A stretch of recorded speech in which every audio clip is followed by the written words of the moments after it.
निश्चित तौर से हम लोगों ने 5 सीटों का प्रस्ताव अपने केंद्रीय नेतृत्व को दिया था और उस पर विचार चल रहा है। लगातार बातचीत हो रही है, हो जाएगी, बातचीत करेंगे। कांग्रेस पार्टी ने जम्मू कश्मीर और हरियाणा में सपा को एक भी सीट नहीं दी।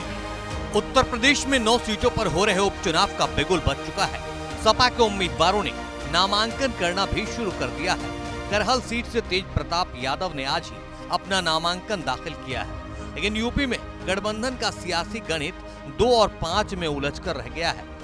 अजय राय 5 सीटों का दावा कर रहे हैं, सपा 2 से ज्यादा देने को तैयार नहीं है।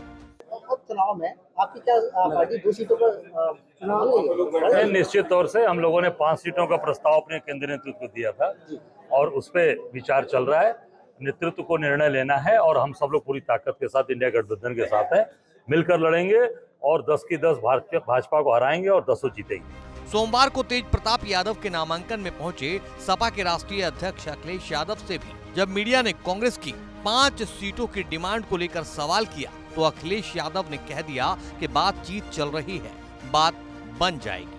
उसमें कांग्रेस के साथ अभी किस तरह का गठबंधन, क्योंकि वो 5 सीट की शुरुआत में बात कर रहे थे अभी, लेकिन क्या बात हो रही है सर? लगातार बातचीत हो रही है, हो जाएगी, बातचीत करेंगे। चुनाव की तारीखों के ऐलान से अब तक सपा 7 सीटों पर उम्मीदवारों का ऐलान कर चुकी है। मिल्कीपुर में चुनाव हो नहीं रहा है, इस लिहाज से 9 में से अब महज 2 सीटें ही बची हैं। मतलब सपा ने कांग्रेस के लिए अलीगढ़ की खैर और गाजियाबाद सीट छोड़ी है।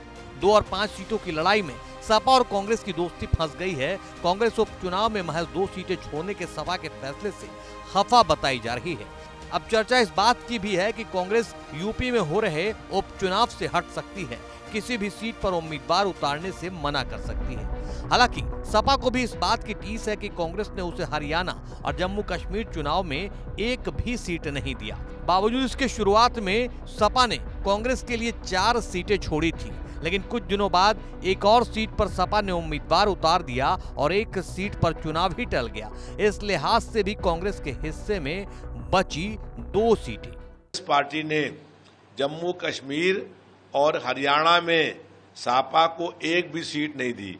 अगर हरियाणा में कांग्रेस पार्टी ने सपा और आम आदमी पार्टी से तालमेल कर लिया होता तो आज हरियाणा में इंडिया गठबंधन की सरकार होती। कांग्रेस पार्टी ने सपा को एक सीट नहीं दी और भाजपा को पूरा प्रदेश दे दिया।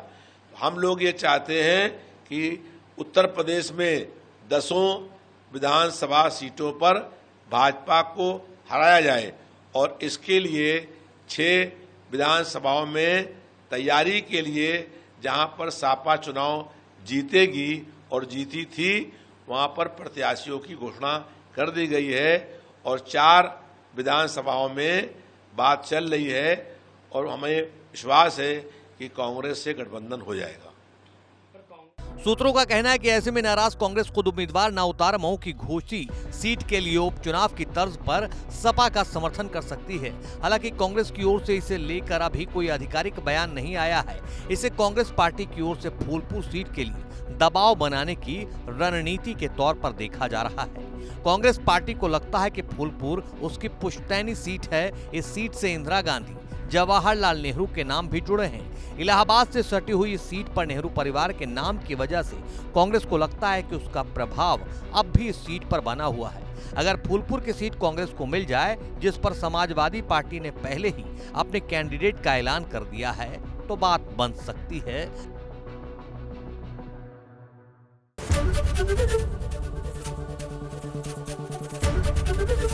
एबीपी गंगा, खबर आपकी, जुबान आपकी।